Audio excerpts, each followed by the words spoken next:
గ్రామాల అభివృద్ధి యువతతోనే సాధ్యమవుతుందని దుద్దెడ సర్పంచ్ అభ్యర్థి కాట రమేష్ అన్నారు. సిద్దిపేట జిల్లా కొండపాక మండలం దుద్దెడలో నిర్వహించిన మీడియా సమావేశంలో ఆయన మాట్లాడారు. ఈ ఎన్నికల్లో తనను గెలిపిస్తే గ్రామంలో రైతులు ప్రధానంగా ఎదుర్కొంటున్న సమస్యలను పరిష్కరిస్తారని తెలిపారు. అలాగే గ్రామంలో కోతుల బెడద, కుక్కల బెడద ఎక్కువ ఉందని ఈ సమస్యను పరిష్కరిస్తారని హామీ ఇచ్చారు. ఈ ఎన్నికల్లో ఫుట్బాల్ గుర్తుకు ఓటు వేసి తనను భారీ మెజార్టీతో గెలిపించాలని కోరారు. గ్రామ మహిళలంతా నేను ప్రచారంలోకి వెళ్ళినప్పుడు కోతుల బెడద బాగా ఉంది, కోతులతో ఇబ్బంది పడుతున్నామని వాళ్ళ సమస్యను విన్నవించుకోవడం జరుగుతుంది.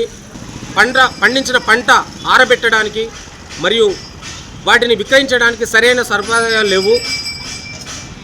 మా గ్రామంలో ప్రతి ఆదివారం సంత జరుగుతుంది. దీనికి రెగ్యులర్గా ప్రతిరోజు మార్కెట్ ఉండే విధంగా కూడా ఒక మార్కెట్ యార్డ్ స్థలాన్ని కూడా కేటాయించడానికి మాకు స్థలం అవసరం ఉంది.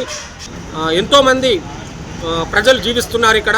చుట్టూ ఉన్న పరిసర గ్రామాల ప్రజలు, ఇంకా వేరే బతుకు తెరువు కోసం ఇక్కడికి వచ్చిన ప్రజలు కూడా మా గ్రామంలో నివసిస్తూ ఉంటారు.